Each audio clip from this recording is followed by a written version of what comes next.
말씀 보겠습니다. 사무엘상 30장 1절에서 15절까지 말씀 한 절씩 교독하겠습니다. 다윗과 그의 사람들이 사흘 만에 시글락에 이를 때에 아말렉 사람들이 이미 네겝과 시글락을 침노하였는데 그들이 시글락을 쳐서 불사르고 들은 한 사람도 죽이지 아니하고 다 사로잡아 끌고 자기 길을 갔더라. 다윗과 그의 사람들이 성읍에 이르러 본즉 성읍이 불탔고 자기들의 아내와 자녀들이 사로잡혔는지라. 다윗과 그와 함께한 백성이 울 기력이 없도록 소리를 높여 울었더라.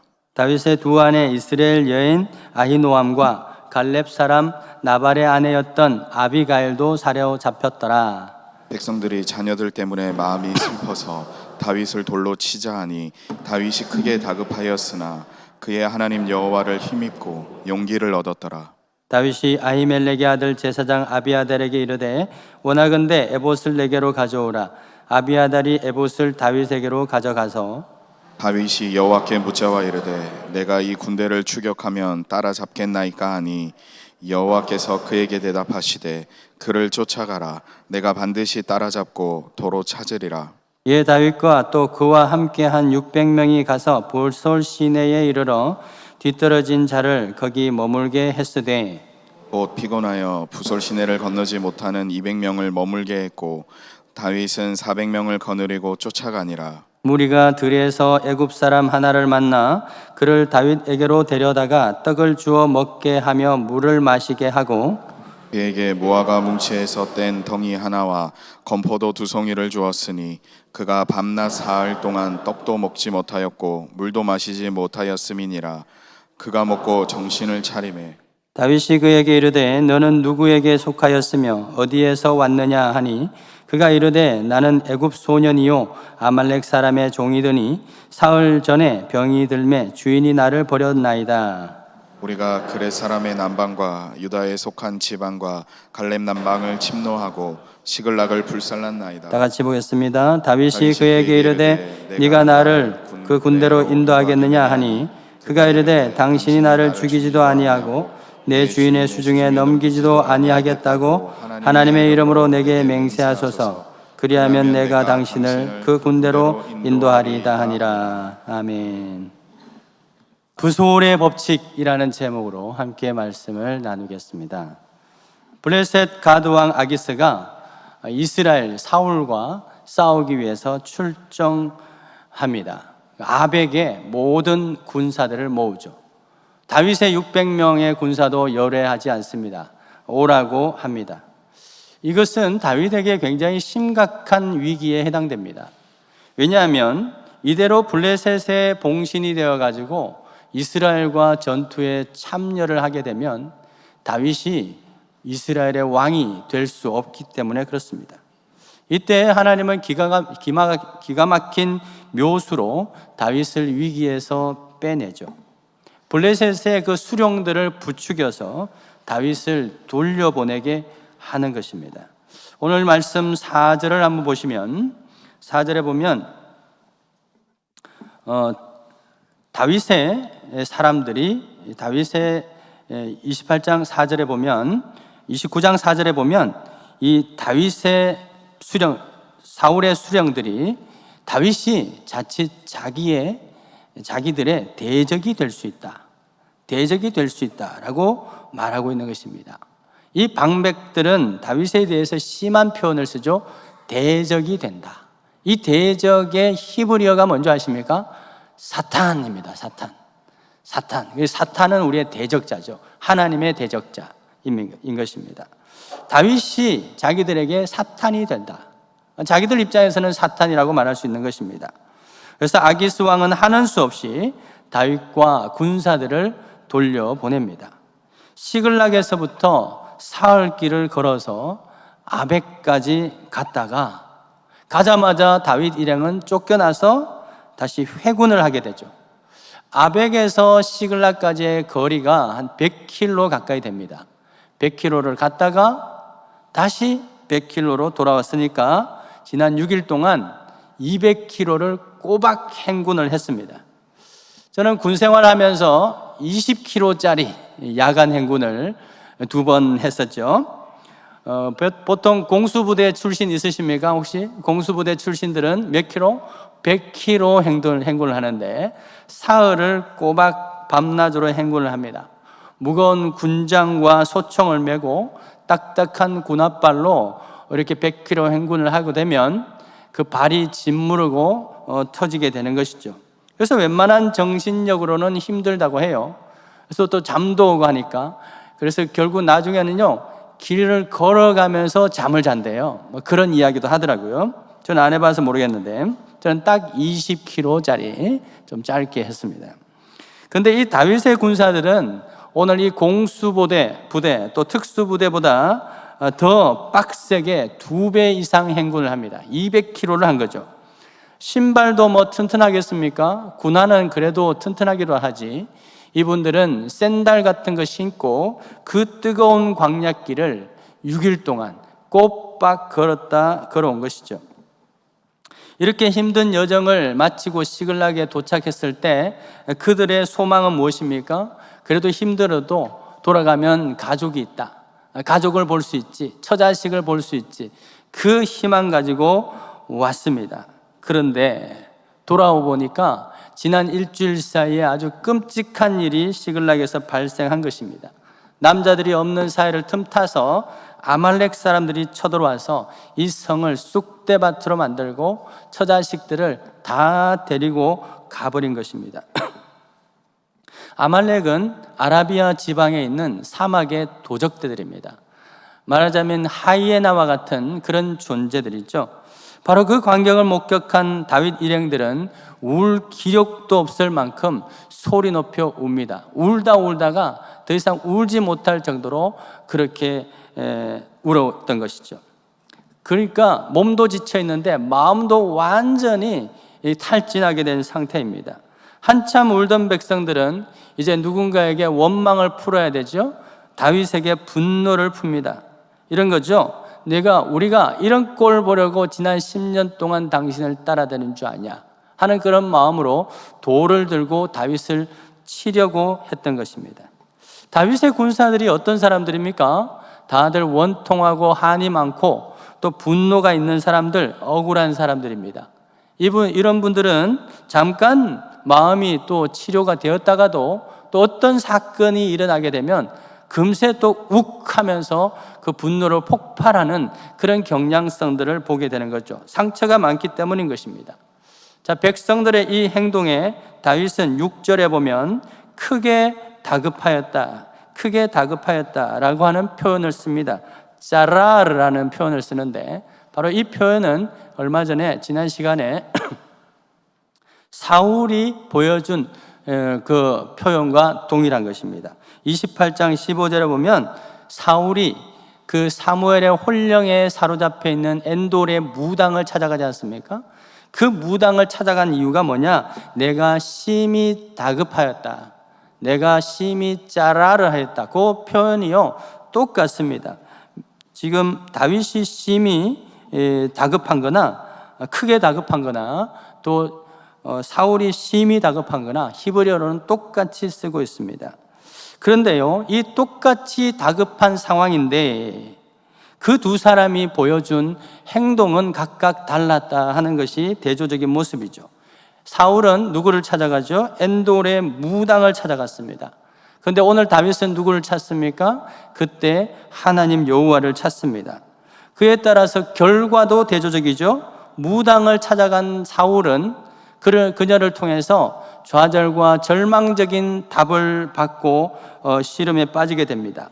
그러나 여호와를 찾은 다윗은 힘과 용기를 얻었다. 6절에 그렇게 기록하지 않습니까? 힘과 용기를 얻었다.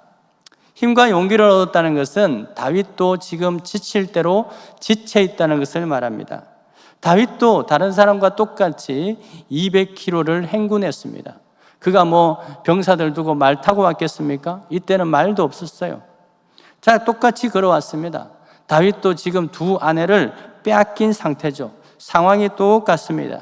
그런데도 다윗으로 하여금 다윗을 더 지치게 만드는 것은 모든 사람들이 이 모든 결과를 보고 원망을 자기한테 쏟아붓기 때문인 것입니다. 그래서 더 낙심하고 더 지쳐있는 상태가 바로 다윗의 상태입니다. 여러분, 이것이 바로 지도자의 고충이죠. 지도자는 힘들어도 힘들다는 표현도 못하고 말도 하지 못합니다. 잘 되면 아무 말도 하지 않습니다. 근데 하나라도 잘못되면 득달같이 달려들죠. 지난 시간 살펴보면서 600명의 사람들이 다윗에게 와서 고맙다는 말 한마디도 못 들어본 것 같습니다. 그런데 이 상황에서 다 득달같이 달려드는 것입니다. 여러분, 이 600명 누가 다윗이 오라고 했습니까? 자기들이 왔습니다. 자기들이 원해서 온 것입니다. 억울한 일, 원통한 일 당해서 다윗에게 가면 뭔가 해결되지 않을까? 그래서 온 거예요. 그래서 다윗은 그들을 데리고 다니면서 아둘람 동굴에서 위로해주고 공감해주고 그렇게 해서 이제 그렇게 살지 말고 가치 있게 살자면서 그렇게 해가지고 지금 이 억울하고 원통한 사람들을 용사로 변화시켜 줬습니다. 가치 있는 일을 하는 거예요. 아말렉을 치고 그런 가치 있는 일을 하게 된 것입니다. 지금 아기스에게 이렇게 블레셋에 어쩔 수 없이 빌붙어 있는 것도 사실 다윗의 입장에서는 자기 혼자 때문이 아니에요. 600명의 식솔들을 또 안전하게 해야 되기 때문에 어쩔 수 없는 선택이었다 하는 것이죠. 여러분, 그런데 지도자의 이런 고충을 알아주는 사람 그리 많지 않습니다. 여러분, 일이 조금이라도 잘못되면 득달같이 달려드는 것이죠. 바로 이것이 죄인인 저와 여러분들의 모습입니다. 잘 되면 내 탓이고 잘못되면 남 탓으로 돌리는 자기중심성, 바로 이것이 죄의 뿌리다 하는 것이죠. 그렇기 때문에 여러분, 사람 의지하면 항상 힘이 빠집니다. 실망만 커지는 것이죠. 사울처럼 엉뚱한 곳에 찾아가면 힘이 나는 것이 아니라 낙심만 생기게 된다 하는 것입니다. 그래서 다윗은 이렇게 고백합니다. 시편 29편 11절에 여호와께서 자기 백성에게 힘을 주신다. 여호와께서 자기 백성에게 평강을 주신다. 여러분, 힘을 주시고 평강의 복을 주시는 분이 누구라는 거예요? 여호와시라는 겁니다. 그것을 고백하고 있습니다. 이사야 선지자도 이렇게 고백하죠. 오직 여호와를 앙망하는 자는 새 힘을 얻을 것이다. 오직 여호와를 앙망하는 자가 새 힘을 얻는다. 그 여호와를 앙망하는 자는 걸어가도 피곤하지 않다. 100km 행군을 해도 200km 행군을 해도 피곤치 않다. 왜? 여호와께서 힘을 주시기 때문에 그런 것이죠. 여러분, 다윗이 여호와께 힘을 얻었다는 것은 힘을 얻게 되었다는 것은 그가 다시 하나님께 기도할 수 있게 되었다 하는 것을 의미하죠. 사실 그동안 다윗은 기도하지 않았습니다. 아기스의 수하로 들어가는 과정에서도 기도하지 않았고, 아기스 밑에서 이중 생활을 하는 과정에서도 기도한 흔적이 없습니다. 원래 사람들은 이 죄 가운데 빠지게 되면, 죄 가운데 거하게 되면 기도하지 않게 됩니다. 기도할 수도 없습니다. 왜 그러냐면 기도하면 자꾸 마음이 무거워집니다. 죄책감이 들기 때문에 그런 것이죠. 그렇다고 해서 그 죄를 끊자니, 그 죄의 행동을 끊자니 현실이 너무 막막합니다. 그래서 어쩔 수 없이 죄와 합해서 이렇게 타협하면서 살아가게 되는 거죠. 더 많은 돈을 필요한데 그 돈 벌려면 약간 또 죄를 지어야 되지 않습니까? 그런 죄 가운데 있으면 기도하려고 해도 좀 안 돼요. 마음이 불편해서 자꾸 죄라는 것을 말하기 때문에 기도하기 싫은 게 아니라 기도하는 게 부담스러운 거예요. 그래서 이럴 때는 기도 안 하는 게 더 마음이 편하죠. 그래서 다윗도 아기스와 함께 있을 때 하나님 앞에 기도하지 않았어요. 그런데 크게 다급한 일이 생기게 된 것입니다. 그제서야 그동안 내가 하나님께 잘못했다 하는 것을 깨닫게 된 것이죠.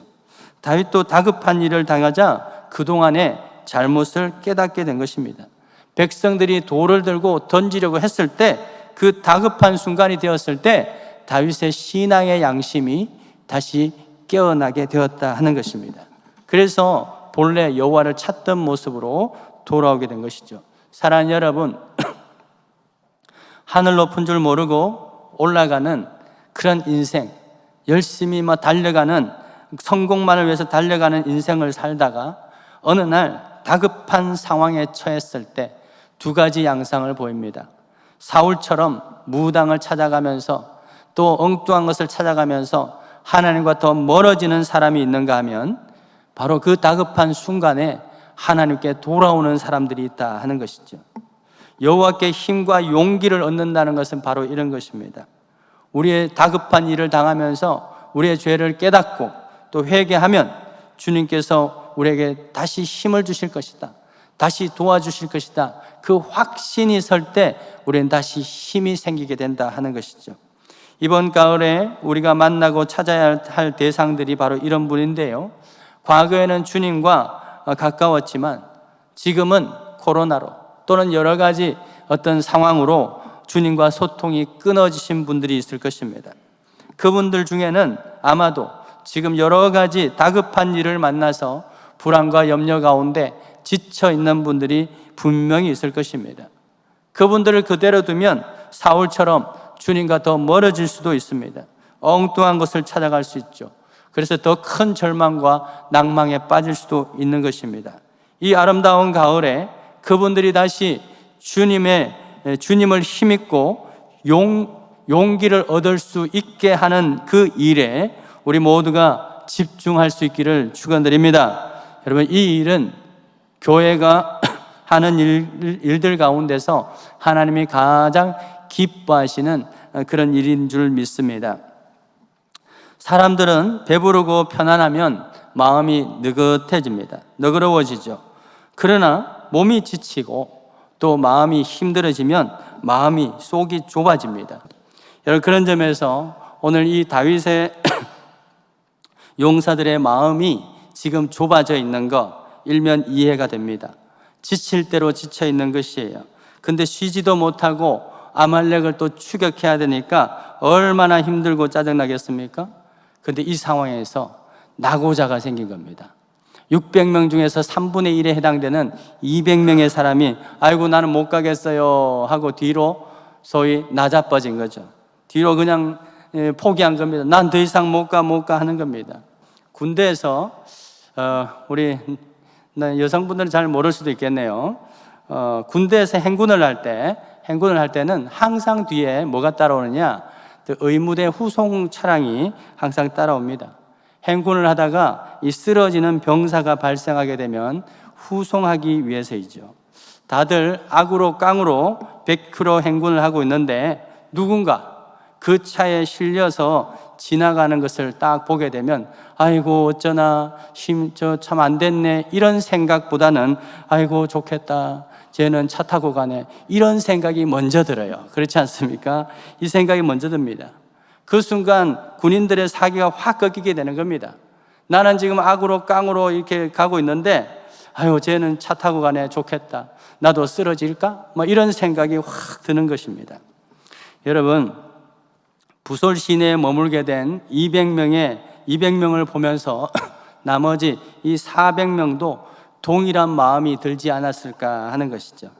여러분들이라면 어떻겠습니까? 나도 힘들고 지치지만 악으로 깡으로 버티고 있는데 저 사람들은 뭔데 저렇게 열애가 되나? 에이 나도 안 해. 뭐 이런 마음이 쉽게 들지 않겠냐 하는 것이죠. 자, 그럼에도 불구하고 이 400명의 사람이 다윗을 따라서 나서게 된 이유, 그건 무엇일까요? 그것은 딱 두 가지입니다. 하나는 내 가족을 구하기 위해서, 또 하나는 아말렉에게 빼앗긴 그 전리품을 찾아올 때 우리가 더 많이 가질 수 있겠다. 600명이 가지면 내 몫이 작겠죠. 잘 됐다. 400명이니까 내 몫이 더 많아지겠네. 이 생각 때문에 그래도 가게 된 것입니다. 마음이 좁아진 거죠. 이기심이 발동하게 된 것입니다. 여러분, 군인들이 행군을 마치고 부대 복귀해가지고 내부만에 딱 들어왔을 때 제일 얄밉게 보이는 사람들이 누군지 아십니까? 취사병들입니다. 취사병. 왜? 취사병들은요 행군을 하지 않습니다. 취사 도구 챙기고 차 타고 가야 되기 때문에 행군을 하지 않습니다. 열애입니다. 그래서 옛날에는요 백을 써서라도 내 아들 취사병에 넣으려고 애를 썼죠.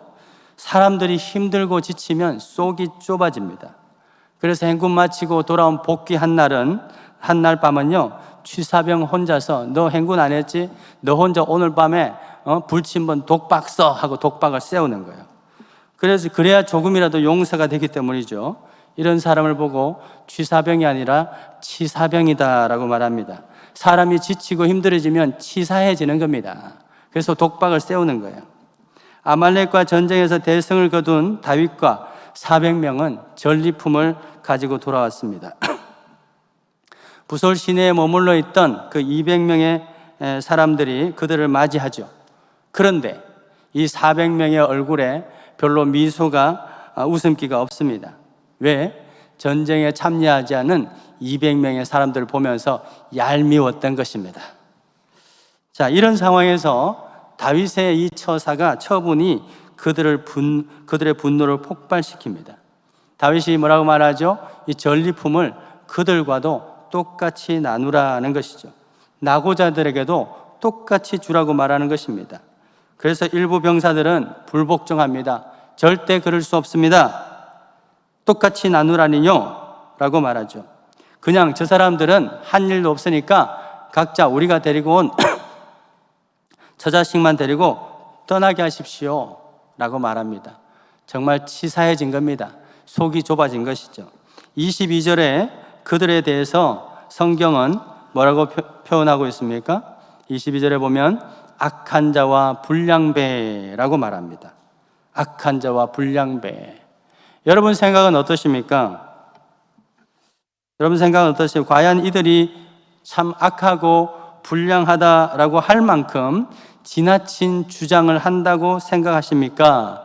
아니면 나 같아도 이런 상황이면 이런 식으로 말할 수 있겠다, 공감이 되십니까? 대부분, 저를 포함해서 대부분은 두 번째일 것입니다. 내가 이렇게 힘들게 고생해서 가지고 왔는데 이걸 왜 저 사람들에게 똑같이 맹탕 놀기만 한 저 사람들한테 똑같이 나눠야 돼? 이건 공산주의야. 이런 생각을 하게 될 것이죠. 여러분, 그렇기 때문에 저와 여러분들 모두는 악하고 불량배들인 것입니다.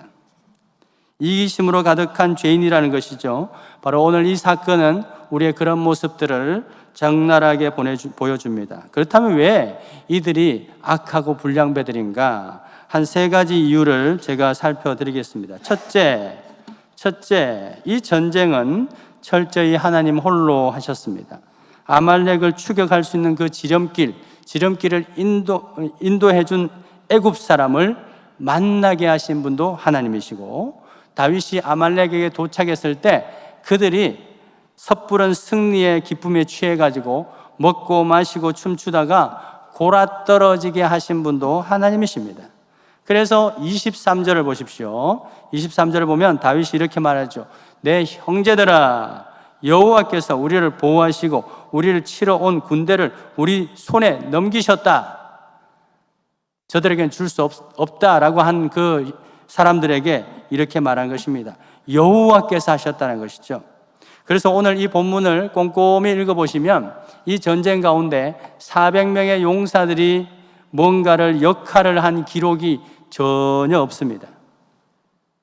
딱 한 사람 있다면 다윗이 있습니다. 다윗이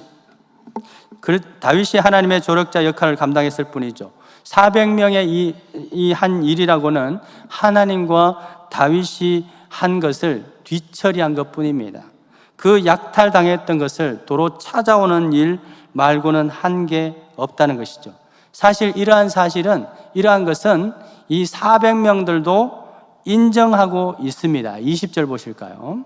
20절 보시면 이렇게 말합니다. 다윗이 또 양떼와 소떼를 다 되찾았더니 무리가 그 가축들 앞에 몰고 가며 이르되 이는 누구의?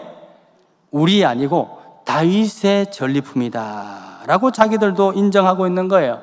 이 전쟁은 하나님과 다윗이 한 것이라는 것입니다. 그래서 이 전리품은 모두 다윗의 것이다 라고 말하는 거예요. 본인들이 한 거라고는 오고 가는 내내 투덜거린 것밖에 없다는 겁니다. 다윗에게 욕하고 덤비고 힘들게 한 것밖에 없다는 것을 자기들도 인정하고 있어요. 그래 놓고 부솔 시내로 딱 들어오니까 마음이 바뀐 거죠.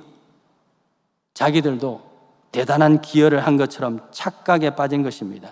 그래서 성경은 이들을 악하고 불량하다라고 말하는 것입니다. 사랑하는 여러분, 주님이 하셨다 해놔놓고 나중에 말 바꾸는 일이 없기를 주 여러분을 축원드립니다. 두 번째, 이들이 악하고 불량한 이유는 바로 이 부솔 시내라고 하는 그 의미를 퇴색시켰기 때문이죠. 시내입니다. 시내.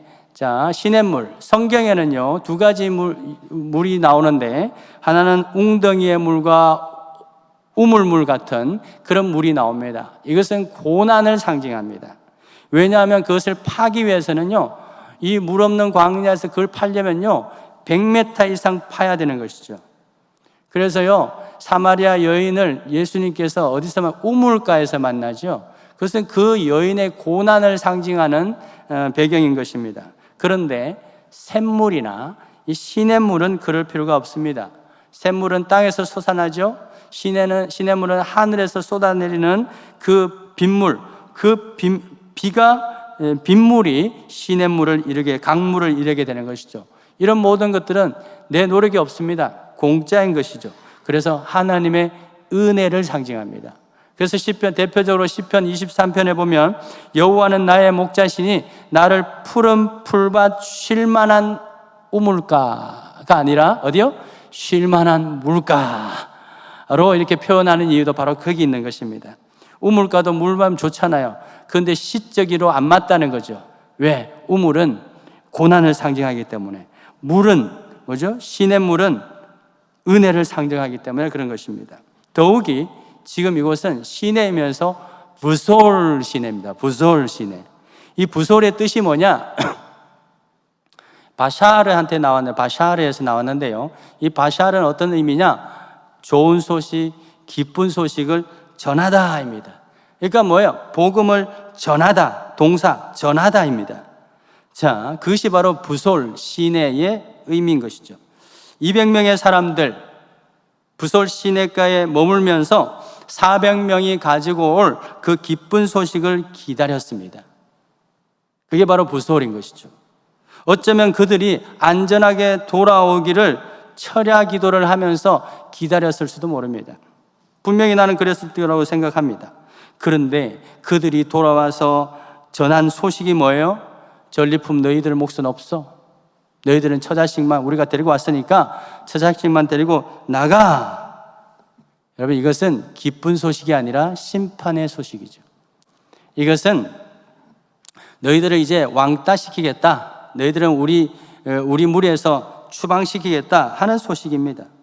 그렇기 때문에 이것은요, 부솔 시내가에서 그 이름에 맞지 않게 전혀 은혜와 자비가 없는 그런 모습이다, 행위다는 것이죠.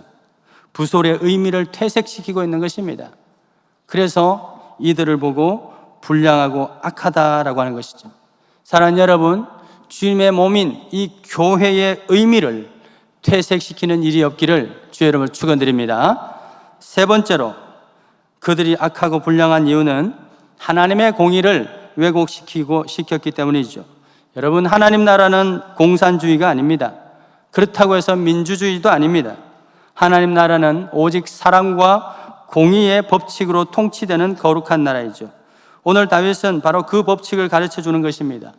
다윗이 공산주의처럼 일을 한 자나 안 한 자나 똑같이 나누라는 말이 아니죠. 200명의 사람도 나름대로 중요한 역할을 했다고 말하고 있습니다. 24절 보십시오. 보시면 전장에 내려갔던 자의 분깃이나 소유물 곁에 머물렀던 자의 분깃이 동일하다 라고 같이 분배하라고 말하지 않습니까? 이 200명의 군사들이 뭘 했다는 거예요? 그동안 400명이 놔둔, 그리고 아말렉이 가져가지 않고 놔둔 그 소유물을 지킨다고 갔다 오는 동안 독박으로 불침번 섰다, 이 말이에요. 불침번 섰다. 병들고 아픈 몸에도 두 눈을 부릅뜨고 불침번 서고 그들을 위해서 어쩌면 철야 기도를 하고 릴레이 기도를 했다는 것입니다. 여러분, 군대에서요, 취사병들이 행군만 안 할 뿐이지 그분들이 먹고 놀고 하는 병사들이 아니죠. 야전에서 밥하고 취사도구 챙기고 이게 쉬운 일인지 아십니까? 엄청 빡센 거예요. 더구나 취사병들은요, 제대 말년 하루 전날까지 밥해야 돼요. 그래가지고요, 여러분들, 그다가 뭐 행군 안 했다고 또, 그 불침번 독박 세우죠. 그래서 어떤 사람은 빽 써가지고 취사명이 됐는데 후회하는 사람들이 그렇게 많다는 거죠. 다윗은 200명의 그 수고를 동일하게 본 것입니다. 그래서 그들에게도 똑같이 나누라라고 한 것이죠. 여러분, 바로 이것이 하나님 나라의 공의요, 부수월의 법칙입니다. 사람들은 대부분 자기 자신만 열심히 하는 줄 압니다. 나만 고생하는 줄 알아요. 가정에서도 아내는 아내대로, 남편은 남편대로 나만 고생한다고 말하죠. 다른 사람의 형편과 상황을 살피지 않습니다. 그래서 관념과 배려를 모르는 것이죠. 마태복음 20장에 예수님은 포도원 품꾼 비유를 들면서 하나님 나라의 법칙에 대해서 말씀하고 있는데요. 포도원 주인은 이른 아침 6시부터 일한 사람이나 또 퇴근 1시간 전에 오후 5시에서 1시간 일한 사람이나 똑같이 하루 일당 한 데나리온 품꽃을 줍니다. 그러자 하루 종일 더운 날씨에 일한 품꾼들이 항의를 하죠. 아이 주인님, 이거 공산주의 아닙니까? 이래도 됩니까? 라고 대듭니다. 여러분은 어떤 생각을 하십니까? 물론 근로계약서 상으로서는 전혀 문제가 되지 않습니다. 주인이 똑같이 그렇게 계약했기 때문에 그렇죠. 그러나 인지상정으로 어쩌면 이것이 불공평해 보입니다. 공정과 상식에 어긋나 보입니다. 이처럼 공산주의처럼 많이 한 자나 적게 한 자나 똑같이 나눠주면 누가 내일부터 일찍 와서 일을 하겠냐 하는 것이죠. 그런데 이 비유에서 핵심은 뭐냐? 나중에 합류한 사람들의 형편을 살피라는 거예요. 마태복음 20장 7절에 보면 그 나중에 온 사람들이 이렇게 말합니다. 우리가 하루 종일 기다렸는데 누가 아무도 우리를 품꾼으로 써주지 않아서 우리가 여기서 있습니다 라고 말하고 있는 것입니다. 아마 그들은 200명의 이 용사들처럼 병약하고 노쇠한 사람들이었던 것 같습니다. 그래서 품꾼으로 데려가지 않았어요. 그래서 하루 종일 기다렸던 것이지 빈둥빈둥 놀고 있었던 것은 아닌 것입니다. 어쩌면 이런 사람들은 오늘 이 주인이 준 하루 일당을 가지고 일주일을 살아야 되는지도 몰라요. 그런데 아침 일찍부터 일한 사람들은 내일도 일할 수 있는 가능성이 매우 큽니다. 왜? 건강하고 젊기 때문에 그런 것이죠. 더 많은 돈을 벌 수 있게 되는 것이죠. 그러므로 주인이 1시간 남겨놓고 품꾼을 부른 것은 그들을 일시키기 위한 것이 아니라 그들에게 관용과 자비를 베풀려고 하는 것입니다. 공짜로 돈을 주면 또 받는 사람이 부끄러울 수 있잖아요. 그래서 조금이라도 일을 시켜서 돈을 받을 수 있게 해야 그분들도 당당할 수 있는 거죠. 이게 바로 배려다 하는 것입니다. 그래서 지금도 유대인들에게 있어서 가장 탁월한 그 구제는 뭐냐? 일거리를 주는 겁니다. 일거리를. 그래서 여러분들 비즈니스 하는 분들 정말 존경해야 돼요. 그분들이 가장 큰 구제를 하는 겁니다. 일거리를 주지 않습니까? 이게 바로 배려인 것입니다. 사랑하는 여러분, 이것이 바로 하나님 나라 통치 원리인데요. 천국의 법칙이요, 부수월의 법칙입니다. 주님은 이 법칙을 따르지 아니하고 자기 생각만 하고 이기심을 드러내는 사람들에게 대해서는 그 사람이 먼저 되었더라도 나중될 수 있고 또 그래서 나중된 사람이 오히려 먼저 될 수도 있다라고 경고하고 있습니다. 여러분 말씀 맺겠습니다. 우리 교회 2층에 아름다운 카페가 있죠? 이름이 뭐예요? 부수월이죠. 부수월. 오늘 이 본문에서 따온 이름인데요. 이번 주 수요일부터 본격적으로 개장을 하는데 제가 이 설교 날짜에 맞추려고 그렇게 한 게 절대 아닙니다. 카페를 운영하는 측에서 준비하다 보니까 그렇게 됐는데요. 오늘 말씀과 절묘하게 맞았습니다. 여기에도 하나님 특별한 메시지가 있는 줄 믿는데요. 주님은 오늘 우리에게 부수월 카페의 의무와 목적을 가르쳐 주셨습니다. 부디 그곳이 서로 베풀고 나누는 공간이 되기를 바랍니다. 서로에게 힘이 되어주는 곳이 되기를 바라는 것입니다. 무엇보다도 이 커피와 함께 좋은 소식을 부수월, 바샤르, 좋은 소식을 함께 나누는 곳이 되기를 바라요.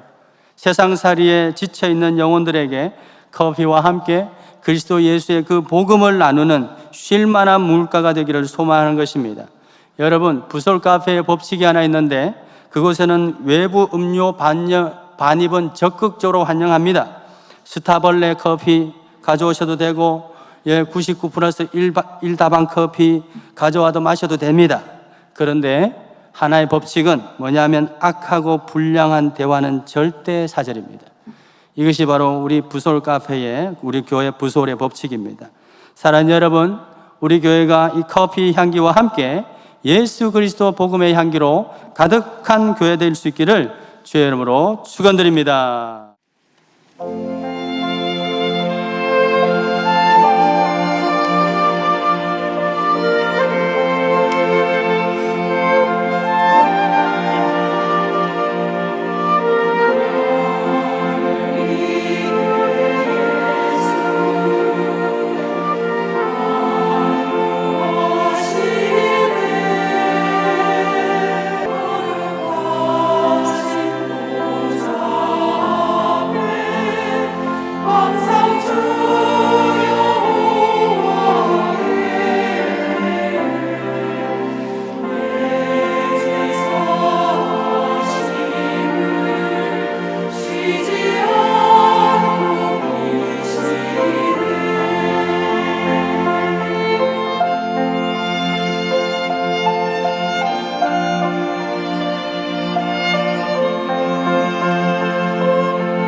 우리에게 당신의 살과 피와 모든 생명까지도 내어주신, 나누어주신 우리 주 예수 그리스도의 은혜와 당신의 가장 소중한 그 외아들을 우리에게 주신 하나님 아버지의 그 크신 사랑과 지금도 우리에게 우리의 모습을 알게 하시고 깨닫게 하시고 또 하나님의 그 사랑을 또한 깨닫게 하시는 보혜사 성령님의 유료교통 충만하심과 그 지혜의 능력이 우리 오늘 등록한 김다솜, 김종민 우리 형제자매와 또한 모든 새가족들 무리 위에 오늘 방문한 모든 자들과 또한 신용산의 모든 가족들과 자녀와 일터와 세계선교 그 열방 가운데 우리의 은혜와 나눔이 필요한 그곳에 영원토록 함께 있어지이다. 아멘.